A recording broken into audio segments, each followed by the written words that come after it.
Hello friends, welcome to my YouTube channel Rasa coaching classes. जो students regular classes ले रहे हैं उनको पता है कि अपने 2 लेक्चर हो चुके हैं कैटेगरी के अंदर, और आज थर्ड लेक्चर अपन चालू करेंगे। जो 2 लेक्चर हैं उनमें अपन ने क्या पढ़ा है ये भी आपको पता है कि 2 लेक्चर्स में अपन ने कैटेगरी की डेफिनेशन, कैटेगरी के कुछ रिलेशन थे नेस सब, जैसे कि नेस समीकरण और कैटेगरी का कार्टेशियन इक्वेशन, वाई साई में रिलेशन, एक्स साई में रिलेशन और एक्स वाई एस में रिलेशन, इस प्रकार के कुछ 6-7 प्रकार के रिलेशन मैंने आपको पढ़ाए थे। अब उसमें से कुछ बेसिक चीज़ें अभी रह गई हैं, थोड़ी बहुत ही है कुछ, जैसे कि डेफिनेशंस हैं जो आपको क्वेश्चन की लैंग्वेज समझने में काम आएंगी। वो डेफिनेशंस मैं आज आपको पढ़ा दूंगा, और कुछ छोटी मोटी चीज़ें रह रही हैं वो मैं आपको आज करा दूंगा। और अगर टाइम मिला तो आज से ही न्यूमेरिकल चालू कर दी जाएंगे। और जिन भी स्टूडेंट ने अगर पिछले वीडियोस नहीं देखे हैं उसका लिंक आपको डिस्क्रिप्शन में मिल जाएगा, वहां से जाकर पहले पिछले वीडियोस देखिए, उसके बाद आज का थर्ड लेक्चर देखिएगा। क्योंकि आपको थर्ड लेक्चर बिल्कुल भी समझ नहीं आएगा जब तक आप लेक्चर 1 और 2 के वीडियोज ना देख लो, इसलिए पहले वो वीडियोज देखिए और फिर यहाँ पर आइए इस और चैनल को ज़्यादा से ज़्यादा शेयर एंड सब्सक्राइब कीजिए ताकि सभी तक ये चैनल पहुँच सके। क्योंकि मैं आपको बिल्कुल फ्री पढ़ा रहा हूँ, कहीं पर भी 1000-2000 के चक्कर में बिल्कुल ना पड़े। ये बात मैं आपको हर वीडियो में बताता हूँ कि 1000-2000 रुपये के चक्कर में बिल्कुल ना पड़े। मैं आपको पूरा कोर्स करा दूंगा यहीं पे। अब अपन वीडियो जो लेक्चर है अपना वो चालू करते हैं। कौन सा लेक्चर है अपना? Third lecture, lecture third. और लेक्चर थर्ड अपन चालू करने से पहले कुछ कैटेगरी की जो बेसिक चीजें हैं, लेक्चर थर्ड में कुछ कैटेगरी की जो बेसिक चीजें हैं वो पढ़ लेते हैं। न्यूमेरिकल अगर लेक्चर थर्ड में ही अगर अपन को टाइम मिल जाएगा लेक्चर थर्ड में तो अपन न्यूमेरिकल भी करा देंगे, ठीक है। अब अपन पहला टॉपिक आज के लेक्चर का, shape of the common category. Shape of the common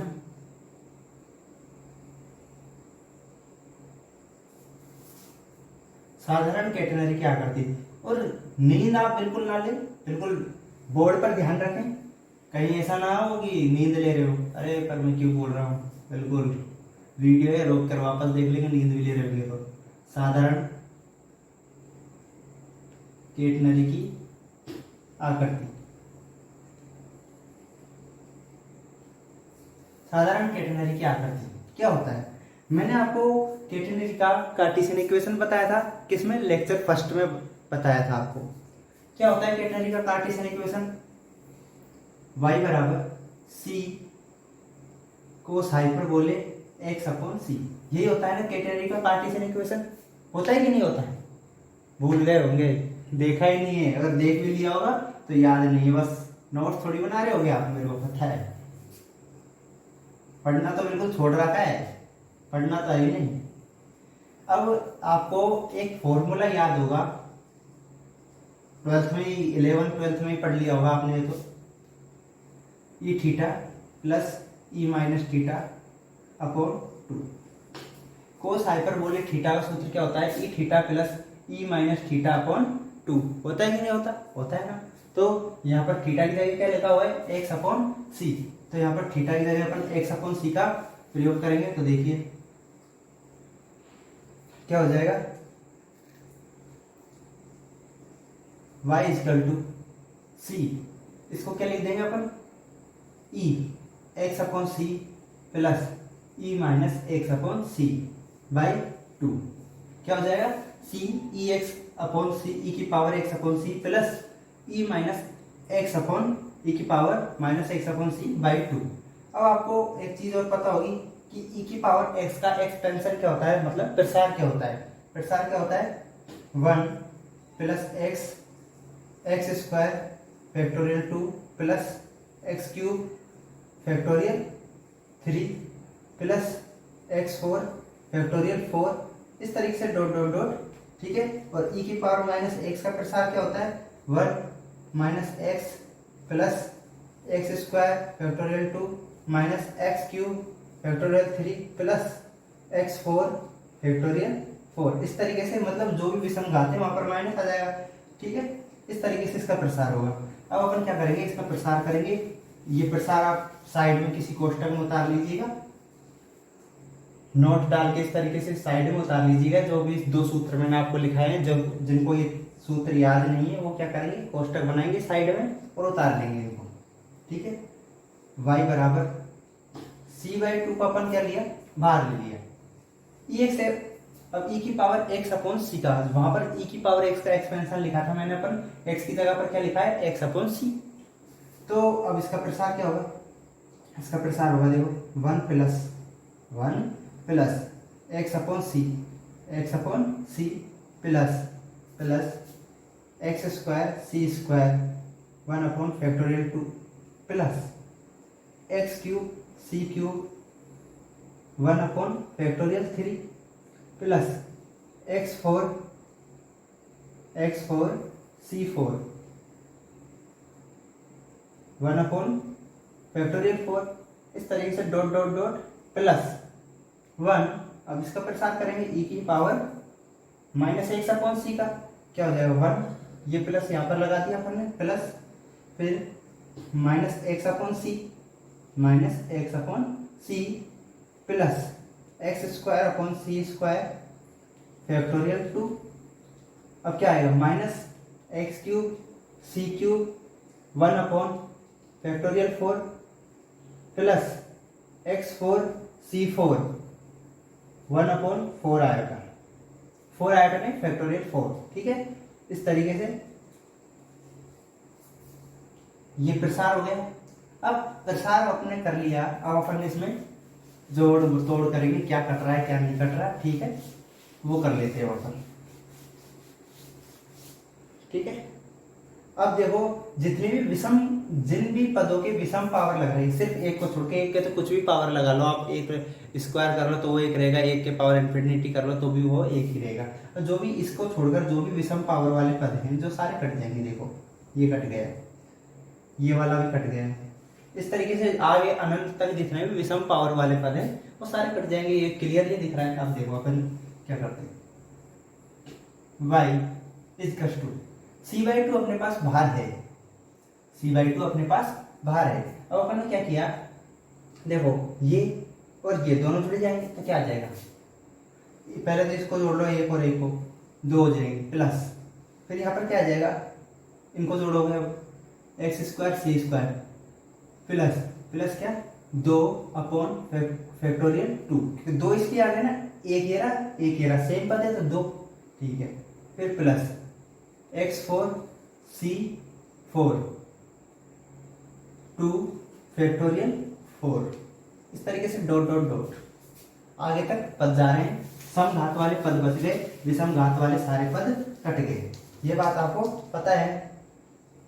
अब क्या हो रहा है देखो, अब क्या करते हैं अपन, जो ये c/2 है इसको अंदर गुणा करते हैं तो क्या आ गया c, यहाँ पर 2 से 2 कट गया c, यहाँ पर क्या हो गया एक्स स्क्वायर अपॉन सी, क्या आया एक्स स्क्वायर अपॉन सी, और ये 2 से 2 कट गया तो फैक्टोरियल 2 का मतलब क्या होता है 2, जो अपने आगे लगा दिया, फिर प्लस यहाँ पर क्या आ गया x4 अपॉन सी क्यूब, और ये 2 से 2 कट गया, और यहाँ पर क्या आ गया 24 डॉट डॉट डॉट। अब अपन क्या करते हैं, यदि c का मान x की तुलना में बहुत बड़ा है, क्या है बहुत बड़ा है, यदि जो c है, ये जो नीचे हर में c लिखा हुआ है, इसका मान x की तुलना में बहुत बड़ा है। यदि बहुत बड़ा है तो c की उच्च पावर को अपन क्या मान लेंगे, नेगलेक्ट। जो c की उच्च घात है, हायर पावर वाले जो पद हैं उनको अपन क्या मान लेंगे, नेगलेक्ट कर देंगे। तो ये वाले पद और इससे आगे के जितने भी पद है वो क्या हो जाएंगे, नेगलेक्ट हो जाएंगे। अब नेगलेक्ट हो जाएंगे तो ये वाली लाइन लिखना जरूर, जो डिस्क्रिप्शन एग्जाम की तैयारी कर रहे हैं वो ये वाली लाइन लिखना। ठीक है, फिर अपन क्या करते हैं, y इज टू क्या आ जाएगा, यहाँ पर क्या बन जाएगा c x square upon 2c, only for ये वाले पद बच गया। ठीक है, कोष्टक हटा दीजिए। अब अपन क्या करते हैं, देखो ये जो c को इधर भेज देते हैं, y माइनस सी एक्स स्क्वायर अपॉन 2c। अब देखिए एक्स स्क्वायर बराबर क्या आ गया 2c y माइनस सी, क्या आ गया x square 2c y minus C. ये क्या होता है? केटेनरी की आकृति। ये जो समीकरण आया है वो किसका आया है? केटेनरी की आकृति का समीकरण आया है। अब इस समीकरण की तुलना आप इस वाले समीकरण से कीजिए, एक्स स्क्वायर बराबर 4ay। ये किसका समीकरण होता है? परवलय का समीकरण। अर्थात इसकी और मैचिंग हो रही है। देखो ये एक्स स्क्वायर, ये एक्स स्क्वायर, और ये वाला कांस्टेंट पद हो गया, कांस्टेंट, और y वाला पद ये रहा। ठीक है, तो इस प्रकार ये सिद्ध हो जाती है ये बात यहाँ से कि जो केटेनरी है वो क्या है? एक परवलय की आकृति का होता है। केटेनरी किसकी आकृति होता है? एक परवलय की आकृति का। किसकी आकृति होता है? एक परवलय की आकृति का होता है, जिसका समीकरण होता है एक्स स्क्वायर 2c कोष्टक y माइनस सी। ठीक है, क्या होता है? एक्स स्क्वायर बराबर 2c y माइनस सी। ठीक है, कोष्टक में है y माइनस सी। ओके, अब अपन कुछ छोटी मोटी डेफिनेशन है केटेनरी से रिलेटेड, उन पर चलते हैं। अब वो डेफिनेशन क्या है? ठीक है, अब आप देखिएगा वो क्या है। देखो ये कुछ डेफिनेशंस है केटेनरी की एक्स, जैसे केटेनरी की x, axis of the catenary. क्या होती है केटेनरी की एक्स? देखो न्यूनतम बिंदु सी से जाने वाली ऊर्ध्वाधर रेखा वाई एक्सिस, जिसकी बात कर रहा हूं, सी न्यूनतम बिंदु से जाने वाली ऊर्ध्वाधर रेखा जिसके सापेक्ष केटेनरी सममित हो। जिसके सापेक्ष केटेनरी सममित है, इधर का साइड और इधर का साइड दोनों बराबर है। जिसके सापेक्ष केटेनरी सममित हो वो क्या कहलाती है? केटेनरी की अक्ष। अर्थात जो ये वाई एक्सिस है इसको क्या बोलते हैं? केटेनरी की अक्ष बोलते हैं। ठीक है, केटेनरी का प्राचल, parameter of the catenary. Parameter of the catenary अर्थात केटेनरी का प्राचल क्या होता है? जो ये सी दिखाया जाता है ये केटेनरी का प्राचल होता है। इसी पर पूरी केटेनरी की आकृति है वो निर्भर करती है। यदि दो केटेनरी है, उन दो केटेनरियों की जो सी का मान है, दो केटेनरियों में सी प्राचल का मान यदि समान है तो वो दोनों केटेनरियां समान होंगी, क्योंकि सी ही वो चीज है, अर्थात सी ही वो प्राचाल है जिस पर केटेनरी की आकृति निर्भर करती है। और सी को क्या बोलते हैं? केटेनरी का प्राचाल। केटेनरी का शीर्ष, केटेनरी का शीर्ष क्या होता है? न्यूनतम पॉइंट सी का जो ये शीर्ष होता है वो क्या होता है? 0c। ये जो पॉइंट है 0c, ये जो पॉइंट है 0c, ये क्या कहलाता है? केटेनरी का सी। क्या कहलाता है? केटेनरी का सी।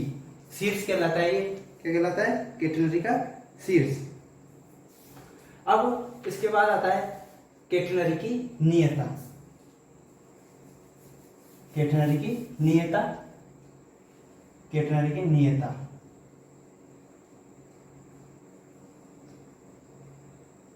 Directrix of the catenary. Directrix of the catenary क्या होती है? केटेनरी की नियता। पहले केटेनरी की नियता समझिए, क्या होती है केटेनरी की नियता? जो केटेनरी की नियता क्या होती है? जो एक न्यूनतम बिंदु सी, जिसको कैपिटल सी है और ये स्मॉल सी है। ठीक है, केटेनरी का न्यूनतम बिंदु सी से सी गहराई पर स्थित एक क्षैतिज रेखा दी हुई होती है केटेनरी में, उसे क्या कहते हैं? केटेनरी की नियता, डायरेक्ट्रिक्स ऑफ केटेनरी। जो ये एक्स एक्सिस अर्थात जो एक्स एक्सिस है वो केटेनरी की नियता अर्थात डायरेक्ट्रिक्स ऑफ द केटेनरी कहलाती है। ठीक है, केटेनरी की नियता के बाद अगली चीज आती है, वो क्या है? केटेनरी का नाभिलंब। क्या आता है? केटेनरी का नाभिलंब। केटेनरी का नाभिलंब। केटेनरी का नाभिलंब क्या आता है? Latus rectum of the catenary. Latus rectum of the catenary.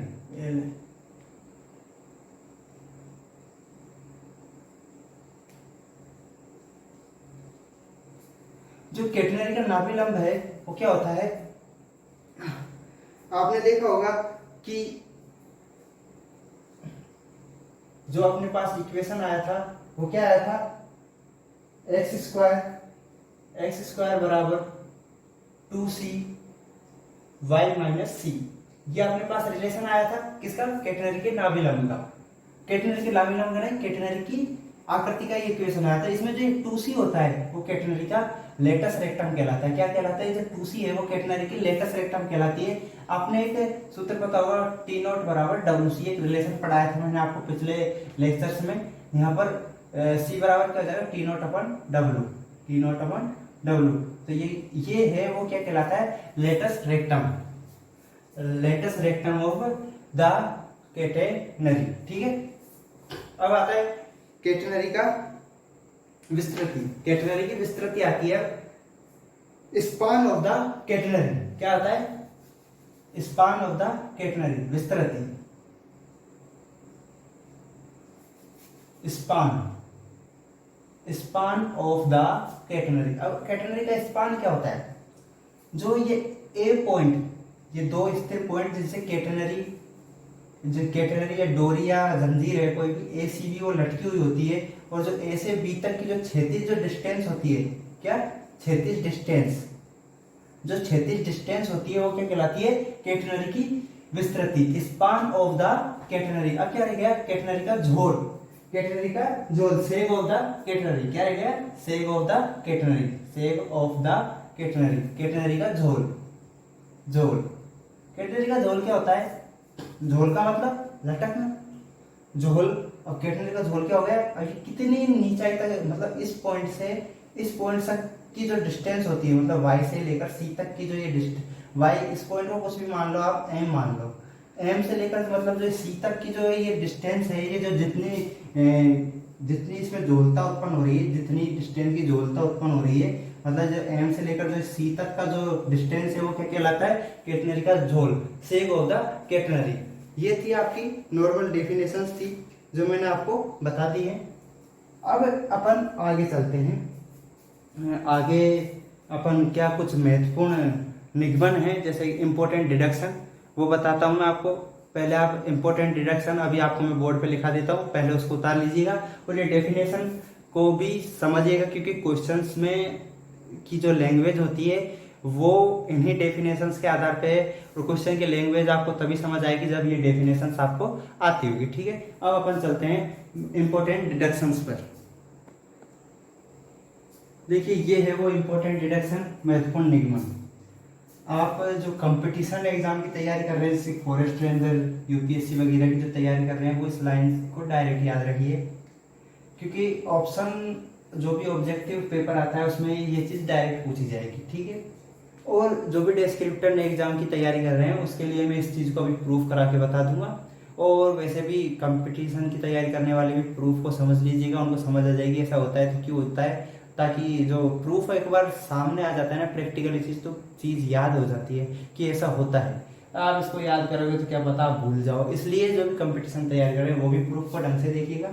ठीक है, अब अपन इसका प्रूफ करवाते हैं, क्या चीज़ है, क्या बोलना चाह रहा है ये क्वेश्चन, जो ये इंपॉर्टेंट डिडक्शन है इसकी प्रूफ क्या है, और ये क्या पद से पूछ रहा है, क्या बोल रहा है, मतलब कुछ को तो लैंग्वेज समझ नहीं आ रही होगी, पहले अपन लैंग्वेज समझने की कोशिश करते हैं। ये कह रहा है कि यदि एक भारी डोरी दो स्थिर चिकनी खूंटियों पर इस प्रकार लटकी हुई है, अब ये क्या मान लिया अपन ने, दो चिकनी खूंटियां हैं, क्या मान ली, दो चिकनी खूंटियां मान ली, ये इसको नाम दे दो आप ए, इसको नाम दे दो बी। ठीक है, क्या नाम दे दिया, ए और बी। अब क्या कहता है कि उसके दोनों सिरे स्वतंत्र हैं, और इसके जो दोनों सिरे हैं, मतलब किसके, डोरी के दोनों सिरे स्वतंत्र हैं, डोरी के दोनों सिरे स्वतंत्र होने का मतलब इस प्रकार से है, ये डोरी है और एक भारी डोरी स्थिर चिकनी खूंटियों पर इस प्रकार लटकी हुई है, अभी लटक रही है और स्वतंत्र पूर्वक लटक रही है। ठीक है, इतना ही पता है अपन को तो अभी तो पूरी, अब इस तरीके से बीच में जा रही है, क्या अभी आगे बढ़ते हैं, ये केट, और इसका मध्य भाग कैटेनरी के रूप में। अब कैटेनरी कैसे होती है, इस तरीके से होती है, तो ठीक है, मध्य भाग इसका कैटेनरी के रूप में इस तरीके से है, क्या है, इस तरीके से है। अब आपको समझ आ गया होगा क्वेश्चन कि क्या कह रहा है, यदि एक भारी डोरी दो स्थिर चिकनी खूंटियों पर, दो स्थिर चिकनी खूंटियां ए और बी पर इस प्रकार लटकी हुई है, ए और बी पर देखो लटक रही है, और इसके दोनों सिरे स्वतंत्र, जो ये वाले जो दोनों सिरे हैं इसके क्या है, स्वतंत्र है, तथा मध्य का भाग एक कैटेनरी के रूप में निर्मित है। ठीक है, तो डोरी स्वतंत्र सिरे, तो डोरी के जो स्वतंत्र सिरे कैटेनरी की नियता पर से, डोरी के स्वतंत्र सिरे कौन से हैं, ये वाले, कौन से, ये वाले डोरी के जो स्वतंत्र सिरे हैं वो कौन से वाले, ये वाले। अब ये वाले जो डोरी के स्वतंत्र सिरे हैं वो कहां पर स्थित है, नियता पर स्थित है। मतलब नियता क्या होती थी आपको बताया ना मैंने अभी, एक्स एक्सिस है वो क्या कहलाती, कैटेनरी की जो एक्स एक्सिस है वो क्या कहलाती, कैटेनरी की नियता। ये मान ली एक्स एक्सिस हो गई कैटेनरी की, ये नियता। अब अपन को ये वाली बात है जो प्रूफ करने की, जो ये जो है मतलब क्या, जो रस्सी का जो स्वतंत्र वाला हिस्सा है डोरी के स्वतंत्र सिरा कैटेनरी की नियता पर स्थित होता है, कैटेनरी का नियता पर स्थित होता है। ये बात अपन को सिद्ध करनी है। मतलब जो ये लेंथ है, मतलब जो बी की लेंथ बराबर अपन को क्या सिद्ध करना है, जैसे कि यहाँ पर एम है, मतलब बी की लेंथ नहीं, मतलब बी की कोटि का मतलब है बी के कोऑर्डिनेट, बी की कोटि बराबर अपन को क्या सिद्ध करना है, बी एम। क्या सिद्ध करना है, बी एम। बी की कोटि से मतलब है यहाँ का कोऑर्डिनेट एक्स वाई, यहाँ पर वाई मतलब कहने का मतलब है वाई बराबर अपन को बी एम लाना है। क्या लाना है, बी एम। ठीक है, और बी एम आ जाएगा तो मतलब एम पॉइंट नियता पर स्थित है।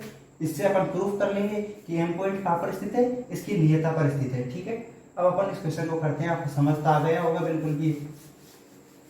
ठीक है, अब आगे चलते हैं इस क्वेश्चन में। ये देखो, ये क्या हो गई, इसकी एक्सिस हो गई वाई, और ये इसका सी पॉइंट हो गया एम, इसको एल नाम दे दो आप।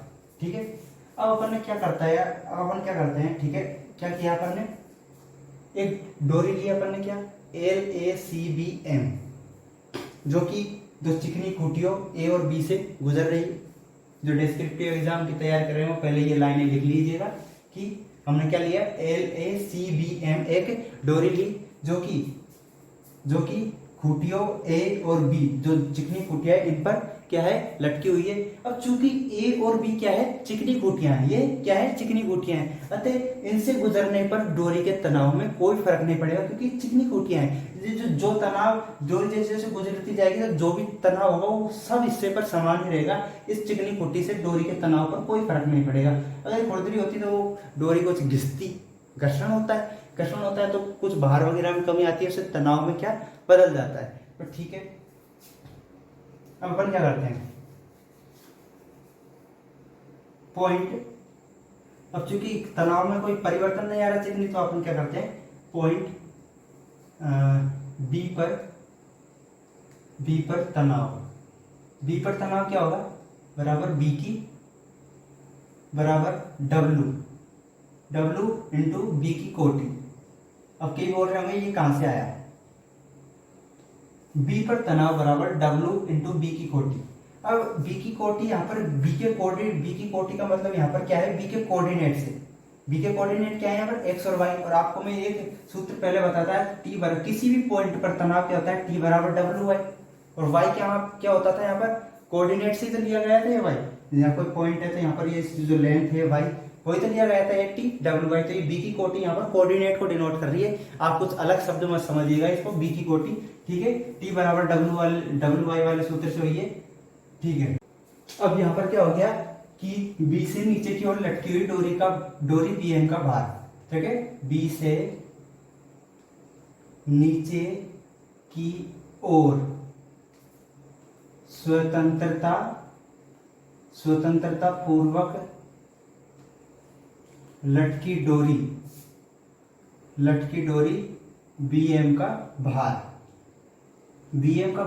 बी से नीचे की ओर लटकी हुई डोरी है ये बीएम का भार। जब अपन मैं आपको पहले भी बता चुका हूं, जहां पर मैं क्वाटरनरी वर्ड यूज करूंगा वो वहां पर आप कैटेनरी का मतलब क्या समझोगे, नॉर्मल कैटेनरी। क्योंकि अपन इस चैप्टर में क्या पढ़ेंगे, कॉमन कैटेनरी को ही अपन को इस चैप्टर में पढ़ना है। ठीक है, बीएम का भार मतलब प्रति इकाई, अब जो डोरी है, जिस डोरी से कैटेनरी बन रही है उसकी प्रति इकाई लंबाई का भार समान है। तो ठीक है, ये बीएम का भार अब यहाँ पर क्या होगा, डब्लू तो है, और इससे बी की कोटि मतलब लेंथ डब्लू वाई हो गया, मतलब बीएम की जो लेंथ थी वह था वाई लंबाई की डोरी का भार तो था। अब अपन ने इसको इस तरीके से लिख लिया, बी से नीचे की ओर लटकी हुई डोरी बीएम का भार।